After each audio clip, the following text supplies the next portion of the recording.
कॉलोस्कारांक पावलुचें पत्र आवेसवोर 3. मोहिमेवंत क्रिस्ताच्या एकवटांत नवें जिवीत. क्रिस्ता बरोबर देवान तुमकां पुनर्जिवंत केल्यांत म्हणटोच सर्गीच्या वस्तूंचे जावं दी तुमचे ओत्रेक. तुय स्वर्गार क्रिस्त देवाच्या उजव्या हाताक बसलोलो आसा. तुमचें ध्यान मन सर्गीच्या वस्तूंचेर आसूं दी, संवसारांतल्या वस्तूंचेर न्हय, कारण तुमी मेल्यांत आनी तुमचें जिवीत क्रिस्ता बरोबर देवा सोवें लिपलोलें आसा. तुमचें जिवीत म्हणल्यार क्रिस्त, आनी तो दिश्टी पडटलो तेन्ना तुमी ताचे बरोबर दिश्टी पडटल्यात आनी ताचे मोहिमेंत तुमकां वांटो मेळटलो. धीर आनी बुजवण दिवपी बुदी. पोरणें जिवीत, नवें जिवीत.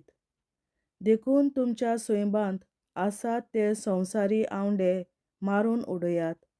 पोजडपण, मेळेपण, कामचार, खोट्यो वोंडावण्यो आनी ती माणसुगे भायली क्रेस्कायेची आशा. ही आशा खरेंच म्हणल्यार कुड्ड्या देवांची पुजा. असल्या वस्तूंक लागून देवाचें आयकोनात तांचेर ताचो क्रोध देंवून येता आनी तांचे मोदें तुमी जियेतल्यात तेन्ना तुमचेंय जिवीत तसलेंच आसलें. पूण आतां हें सगळें तुमी सोडून दिवंकूच जाय. राग, क्रोध आनी विकोटाय, जास्त्यो आनी पोजड्यो खबरो तुमच्या तोंडांतल्यो कदींच भायर सरच्यो न्हय. एकामेकाक कदींच फोटी मारूं नाकात, कित्याक तुमचें पोरणें पातकी सैम आनी ताच्यो चाली सोडून तुमी नव्या मनशाचो आकार घेतला. आपली पूर्ण वळख मेळो पर्यंत तोच रचणार ह्या नव्या मनशाक अदीक आपल्या सारक्याचो नवो करीत आसा. हातूंत आनीक ग्रीक आनी जुदेव म्हूण ना, सुनोत केल्लो आनी सुनोत ना केल्लो म्हूण ना, पोरको आनी जंगली मनीस म्हूण ना, गुलाम आनी स्वतंत्र मनीस म्हूण ना. आसा तो एकलोच क्रिस्त, सगळें सोवें तोच. तुमी देवान विंचून काडलोलीं, पवित्र केल्लीं आनी ताचे आपुरबायेचीं. देखून तुमी दयाळ मोवाल काळजाचीं, बोलीं, काल्तीं, दुलोप आनी व्हड सोंसणीकायेचीं मनशां जायात. दुसऱ्यांचेर घाराणें करूंक निमीत आसल्यार तुमी एकामेकाक सोंसूंक जाय आनी बोगसूंक जाय. सुमयान तुमकां बोगशिल्यांत तशेंच तुमी एकामेकाक बोगशात.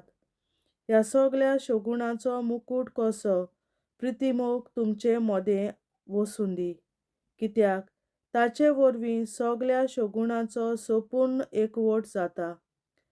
एकूच कूड घडून क्रिस्त दिता ती शांती भोगूंक देवान तुमकां आपयल्यांत. तर ही शांती दोळ्या मुखार दवरून तुमचें जिवीत चलयात आनी तीच जावन तुमचें इनाम.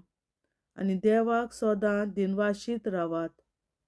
क्रिस्ताचो संदेश शुभांपणान तुमच्या काळजांनी तिकाण करूं. सगळे जाणवायेन एकामेकाक शिकयात आनी बूद दियात.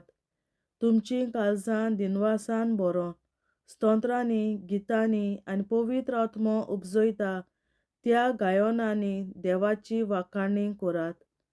तुमी म्हणटात आनी करतात तितलेंय सुमया जेजूच्या नांवान करात आनी ताचे वरवीं देवाक आमच्या बापाक आर्गां दियात. कुटुंबां भितर संबंद. पतींनीनो, सुमयाच्या एकवटांत आसलोल्याक सोबता तशें तुमच्या पतींक आलत्यो रावात. पतींनो, तुमच्या पत्नींचो मोग करात आनी तांचे तायन कोरायेन वागूं नाकात. भुरग्यांनो, सोगटांक तुमच्या आवय बापायक कालतीं रावात, हें सुमयाक मानता. आवय बापायनो, तुमच्या भुरग्यांक तिडकावूं नाकात, नाजाल्यार तांचें मन मोडटलें. गुलामांनो, तुमच्या संवसारांतल्या धोनयांक सोगटांक कालतीं रावात. तांची शाबासकी जडच्या मोनान फकत तांचो दोळो तुमचेर आसा तेन्ना न्हय, पूण साद्या काळजान सुमयाक मान दिवचे खातीर. तुमी करता तितलेंय सगल्या काळजान करात, मनशां खातीर न्हय पूण सुम्या खातीर. मजुरी कशी तुमकां दवरलोलें दायज सुमी तुमकां दितलो म्हूण उगडास दवरात. कित्याक खरेंच म्हणल्यार तुमी चाकरी करतात ती क्रिस्ताची, आमच्या सुम्याची. पेल्याक वायट करता ताका आपले वायट कर्तुबां फावो ती कास्त मेळटली.